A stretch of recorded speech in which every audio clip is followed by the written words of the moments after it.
it's Val with more Halloween stuff. I hope you're doing great. If you don't know this channel, it's all about Halloween. When my two kids are asleep, I come here and I work on spooky things. Not so long ago I was approached by a channel I really like, a Muggy DIY. You should check it out. It's a crafting channel with a very magical vibe to it. So Muggy asked me if I was interested in doing a collab with her and some other crafters, the Holiday Workshop, Up All Night DIY, Katie Wimpus Texas, and Ife More. So I said yes. The theme of that collab was Vintage Halloween Spooky Cat, and the only rule was to put one of those cats on our crafting. I loved the idea and I immediately thought of something. I'm gonna make Russian dolls. Last year, I bought a set of 5 blank wooden dolls on Amazon. I wanted to make a video on them when I first started this channel and make them a Halloween theme. But something else came up, my model kit of the monsters, and it took me almost a year to build. So of course I forgot all about those dolls. Since we needed to include a vintage cat on our crafting, I decided to go all the way and make this whole set Johanna Parker inspired. This way, everything will come together. In this project, the eraser was my best friend. I had to erase a lot to achieve the vision I had in mind, and it was not easy to draw on a curvy object like this. Because of its shapes, sometimes the proportions seemed a little bit off. To do those sketches, I used reference of Johanna's work. I tried to use her iconic features, but also let my imagination go. But as you will see, I will not stick to those sketches. All of them will change a little bit as the project goes on.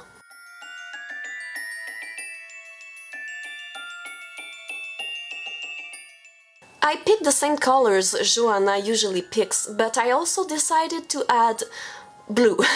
I know Johanna doesn't use a lot of blue in her designs, but for me blue is very important. It represents Halloween, so I decided to add some. Before even painting, I did a quick test on paper just to have a good idea of how it will look. When I was satisfied, it was time to paint. So each of my dolls will have different characters on them, inspired by Johanna's characters. Since the mascot of this project is the cat, this video will focus only on the cat.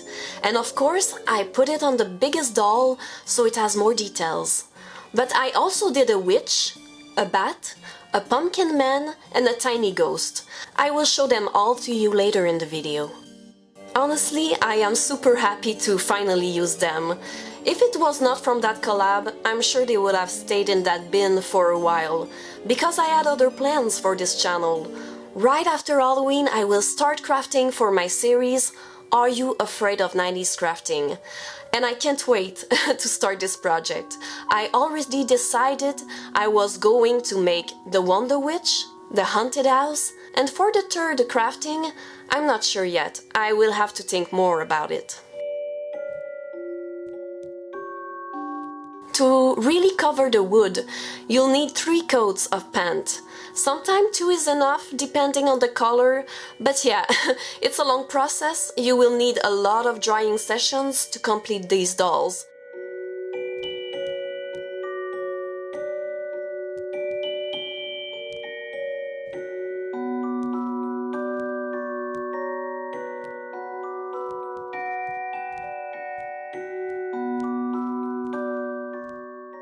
For some reason, Russian dolls make me think of my grandmother.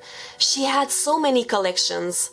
As I told you in another video, her house was full of stuff. She was collecting postcards, stamps, dolls, Happy Meals toys, and Russian dolls, among others. I was not allowed to touch any of those things, but once a year I remember she took them out. And she opened them one by one. I just sat there and watched. I always loved miniatures, so of course I loved the fact they were getting smaller and smaller, but what I loved the most was the surprise. Whoa. Most Russian dolls are just identical. It's the same drawing replicated on each doll. But certain sets come with differences. Each doll has a different drawing on them with variations. These are the best because you know you're going to be surprised.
My daughter is so cute.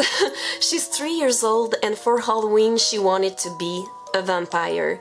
She's been talking about it for months now. I thought she would change her mind as Halloween would come, you know, kids, but she didn't. I was scared it was going to be hard to find her costume because it's not a popular choice for girls. Normally it's more witches or princesses, but we have been lucky we found her costume at Spirit Halloween. We also took a vampire costume for our son, so apparently for Halloween we are going to be a vampire family. I don't know if there's other parents here in that situation, but I was nervous to bring my kids to the Halloween store. They are still young. As much as they love Halloween, I don't want to traumatize them. My son is not even 2 yet. At first, I tried to avoid animatronics, but they wanted to see, and I was so surprised by their reaction. They love all the animatronics.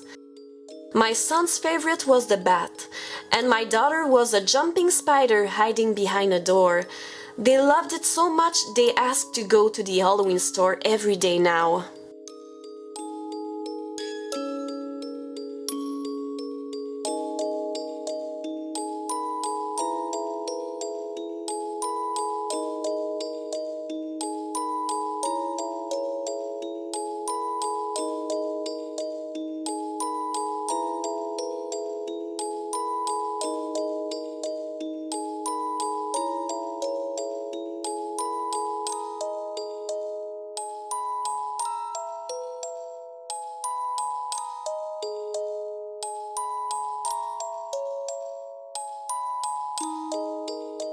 I finished with 2 coats of Mod Podge. I took the glossy one, but you can take the other one if you prefer.